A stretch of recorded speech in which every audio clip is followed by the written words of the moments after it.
Welcome back to my channel, everyone. I am doing a little bit of basement reorg and cleanup, and there are tons of clothes and things that are stored in the basement that I'm gonna donate to a local charity that is a domestic violence shelter. But as I'm going through some of my non-Dooney and Burke purchases, bags from that'll be a blast from my past, I thought that I would just quickly show you some of the bags that I have previously picked up. This was before I ventured into the world of Dooney and Burke, before when I was purchasing bags from TJ Maxx, from Burlington's, from JC Penney, from Belk, from wherever else I found a bag that I liked, I would just pick it up.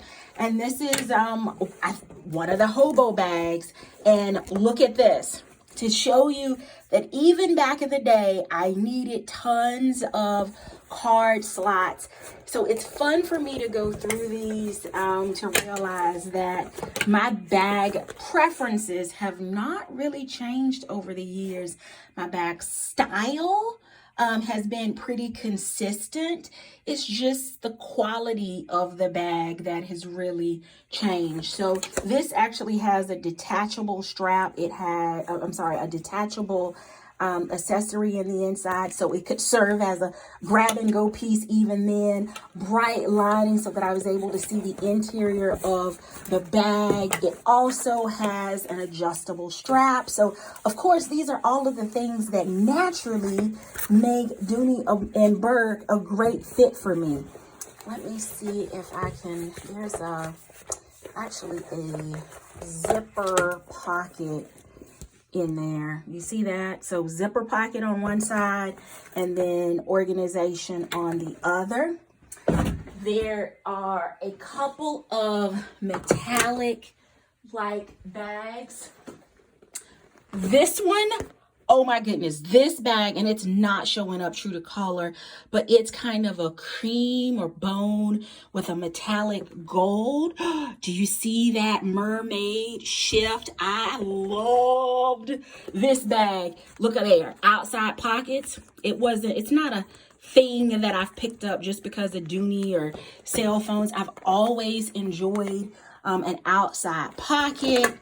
This bag, of course, none of them, I don't think, had feet under the bottom. Wide strap. That's always been my preference. Light interior lining. And this one is actually gross.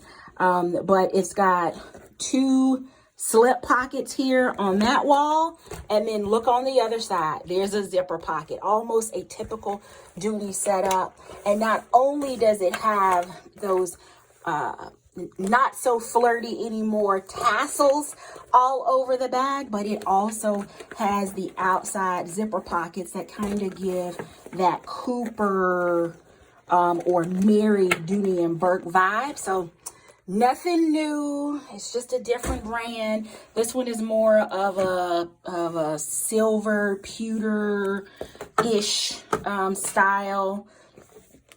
Good length on all of these. The width, none of them are really 4-inch bottoms because that has never worked for me. There's an amazing outside pocket, zipper top closure, zipper pocket on the back wall. This one's Worthington, so that's a JC Penney brand, light lining. And then there we go with the two slip pockets on the opposite wall, and then another outside pocket.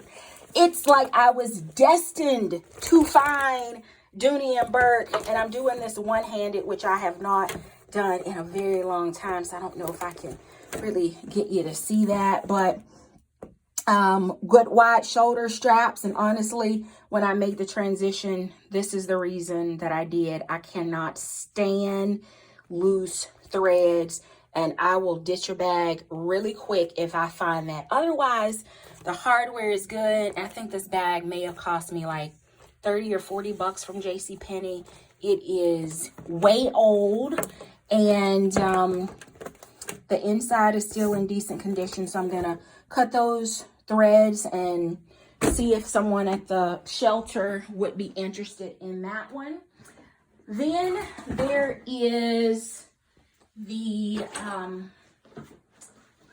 bags that I used to not be able to get enough of. Yes, you are seeing it. It is a sea of black bags because that used to be all that I carried.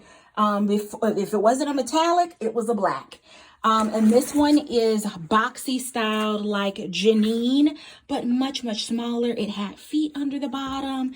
It had a good shoulder drop because even now that kind of almost clears the elbow test. It has the top closure, just like Janine. I think I've just found bags with Dooney that are very similar to bags in my past that I enjoyed carrying. Back zipper pocket, 2 slip pockets there, and a snap closure. So that one is there. This one is a Kenneth Cole bag. I think I picked this one up at TJ Maxx. Again, outside pocket, black lining, which drove me crazy even then, front and back. Very similar to the Croco metallic one that I showed you earlier. Wide straps. It has a nice long and deep butt to it and zipper top closure. And look at that interior organization again. Zipper and then 2 slips. Oh, you know, maybe the separation between Peter and I is over because I seem to be gravitating back to Dooney. Here's another one, kind of a not quite patent, but a shinier leather snap closure. Look how deep that well is for the hardware. That's been a reoccurring theme for me. No feet under the bottom, but it's a pretty long bag, not very deep, no outside pocket, but it does have a zipper top closure, and it has a center divider, which I didn't care for because you can see the light underneath the bottom. Stuff would slip and slide all around under, you know, in the bag. And then it's got a back zipper wall pocket. Didn't care for the dark lining, but this is another black bag. And then this one, it desperately needs cleaning. Do y'all see how small that bag is? It's like 2 handfuls, which is not typical. This was early on. It just needs some leather conditioner. I'll get it wiped up before I put it in the donation bag. Strap, adjustment, hardware. And then in the interior, I know this video is like probably a hot mess compared to what I normally show you. But there it is, another light lining, zipper pocket on the back, and then no organization on the front wall. And then the last one is one that I got from Liz Claiborne years ago. And do y'all see the handles? Yep, pink. That was the extent of the pink that I wanted. It could be a little accent, but I did not want a full pink bag. This is, you know, the equivalent of Signature from that brand. And in the interior, 3 pockets colored in, I don't know, PVC, pleather, leather, whatever you want to call it. And then a zipper pocket as well. Light lining so I could see everything in there.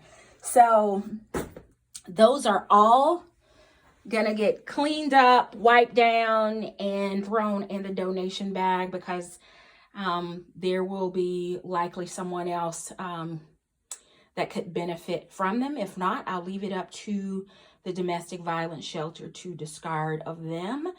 And I've got plenty of other bags with life and usefulness in them. So if I'm able to share some of these older bags that may help someone that had to leave abruptly without one, then I'm okay parting ways with these.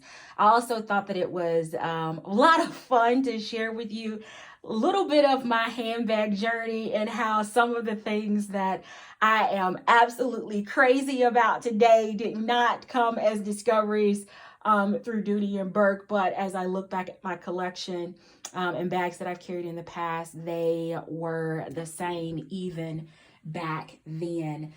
So a little bit of inspiration from Mo showing some of the bags that she's had in her past, and an update to some of the bags that she has parted ways with. So although there are not any Dooney and Burke features, I thought that it would be interesting to show you a little bit of my bag history. Thank you so very much for watching. Please hit the thumbs up and the subscribe button if you have not already done so. Until next time, I do hope you find something that feeds your addiction. Take care.